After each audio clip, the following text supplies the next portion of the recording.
पहला वाक्य नकारात्मक है और दूसरा प्रश्नवाचक। एक में बात खत्म हो जाती है और दूसरे में आप सोचने के लिए मजबूर हो जाते हैं। मेरे जल्द ही अमीर बनने वाले डैडी ने मुझे समझाया कि जब हम कहते हैं कि मैं इसे नहीं खरीद सकता तो हमारा दिमाग काम करना बंद कर देता है।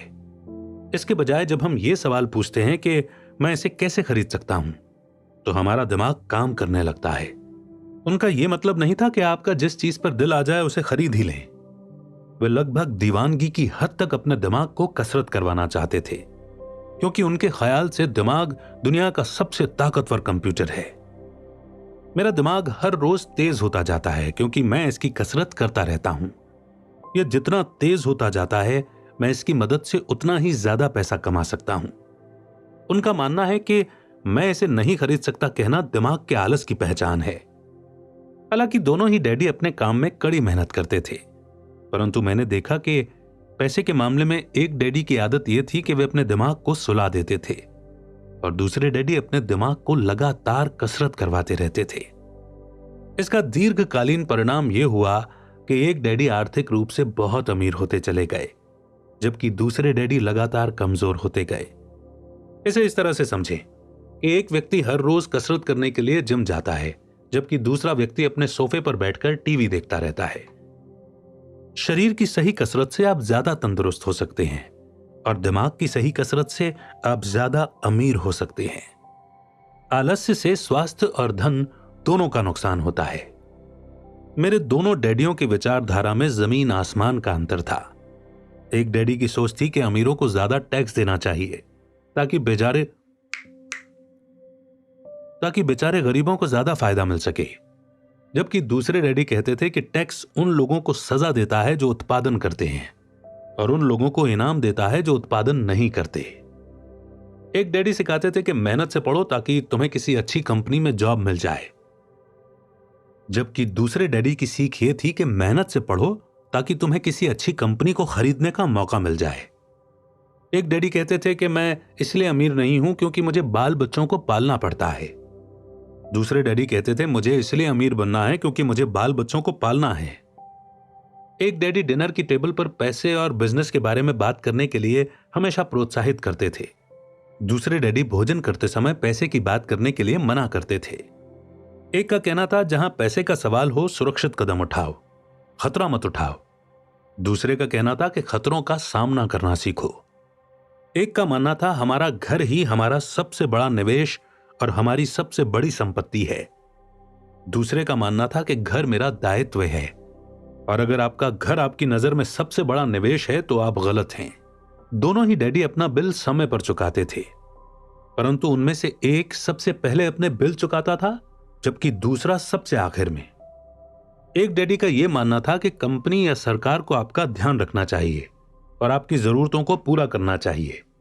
वे हमेशा तनख्वाह में बढ़ोतरी, रिटायरमेंट योजनाओं, मेडिकल लाभ, बीमारी की छुट्टी, छुट्टियों के दिन और बाकी सुविधाओं के बारे में चिंतित रहते थे।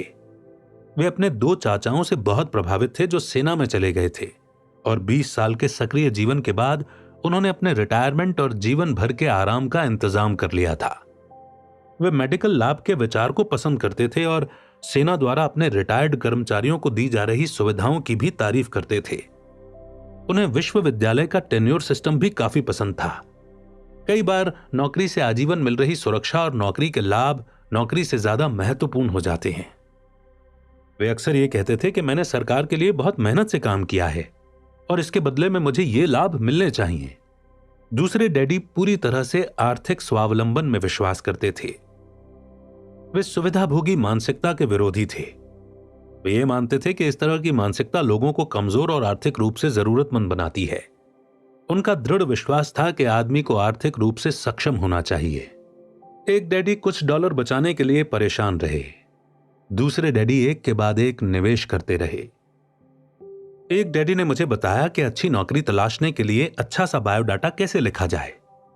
दूसरे ने मुझे यह सिखाया कि कैसे मजबूत व्यावसायिक और वित्तीय योजनाएं लिखी जाएं जिससे मैं नौकरियां दे सकूं। 2 प्रभावशाली डैडियों के साथ रहने के कारण मुझे यह विश्लेषण करने का मौका मिला कि उनके विचारों का उनके जीवन पर कितना प्रभाव हो रहा है। मैंने पाया कि दरअसल लोग अपने विचारों से ही अपने जीवन को दिशा देते हैं। उदाहरण के तौर पर मेरे गरीब डैडी हमेशा कहा करते थे कि मैं कभी अमीर नहीं बन पाऊंगा, और उनकी यह भविष्यवाणी सही साबित हुई। दूसरी तरफ मेरे अमीर डैडी हमेशा खुद को अमीर समझते थे। वे इस तरह की बातें करते थे, मैं अमीर हूं और अमीर लोग ऐसा नहीं करते। एक बड़े आर्थिक झटके के बाद जब वे दिवालियेपन की कगार पर थे, तब भी वे खुद को अमीर आदमी ही कहते रहे। वे अपने समर्थन में यह कहते थे कि गरीब होने और पैसा न होने में फर्क होता है। पैसा पास में न होना अस्थायी होता है, जबकि गरीबी स्थायी है। मेरे गरीब डैडी यह भी कहते थे कि मेरी पैसे में कोई रुचि नहीं है या पैसा महत्वपूर्ण नहीं है। मेरे अमीर डैडी हमेशा कहते थे कि पैसे में बहुत ताकत है। हो सकता है कि हमारे विचारों की ताकत को कभी भी मापा न जा सके या फिर उन्हें पूरी तरह से समझा न जा सके। फिर भी बचपन में ही मैं ये समझ गया था कि हमें अपने विचारों पर ध्यान देना चाहिए और अपनी अभिव्यक्ति पर भी। मैंने देखा कि मेरे गरीब डैडी इसलिए गरीब नहीं थे क्योंकि वे कम कमाते थे, बल्कि इसलिए गरीब थे क्योंकि उनके विचार और काम गरीबों की तरह थे। दो डैडी होने के कारण बचपन से ही मैं इस बारे में बहुत सावधान हो चला था कि मैं किस तरह की विचारधारा को अपनाऊं। मैं किसकी बात मानूं, अपने अमीर डैडी की या अपने गरीब डैडी की। हालांकि दोनों ही शिक्षा और ज्ञान को बहुत महत्वपूर्ण मानते थे, परंतु क्या सीखा जाए इस बारे में दोनों की राय अलग अलग थी। एक चाहते थे कि मैं पढ़ाई में कड़ी मेहनत करूं, डिग्री लूं और पैसे कमाने के लिए अच्छी सी नौकरी ढूंढ लूं। वे चाहते थे कि मैं एक पेशेवर अधिकारी, वकील या अकाउंटेंट बन जाऊं या एमबीए कर लूं। दूसरे डैडी मुझे प्रोत्साहित करते थे कि मैं अमीर बनने का रहस्य सीख लूं, यह समझ लूं कि पैसा किस तरह से काम करता है और यह जान लूं कि इससे अपने लिए कैसे काम लिया जाता है। मैं पैसे के लिए काम नहीं करता, इन शब्दों को वो बार बार दोहराया करते थे। पैसा मेरे लिए काम करता है। 9 वर्ष की उम्र में मैंने यह फैसला किया कि पैसे के बारे में मैं अपने अमीर डैडी की बात सुनूंगा और उनसे सीखूंगा। यह फैसला करने का मतलब था अपने गरीब डैडी की बातों पर ध्यान न देना। हालांकि उनके पास कॉलेज की बहुत सी डिग्रियां थी जो मेरे अमीर डैडी के पास नहीं थी। रॉबर्ट फ्रॉस्ट का सबक। रॉबर्ट फ्रॉस्ट मेरे पसंदीदा कवि हैं। हालांकि मुझे उनकी बहुत सी कविताएं पसंद हैं, परंतु द रोड नॉट टेकन मुझे सबसे ज्यादा पसंद है। मैं इसकी शिक्षा का इस्तेमाल हर रोज करता हूं।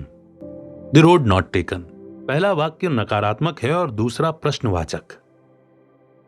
एक में बात खत्म हो जाती है और दूसरे में आप सोचने के लिए मजबूर हो जाते हैं। मेरे जल्द ही अमीर बनने वाले डैडी ने मुझे समझाया कि जब हम कहते हैं कि मैं इसे नहीं खरीद सकता तो हमारा दिमाग काम करना बंद कर देता है। इसके बजाय जब हम ये सवाल पूछते हैं कि मैं इसे कैसे खरीद सकता हूं, तो हमारा दिमाग काम कर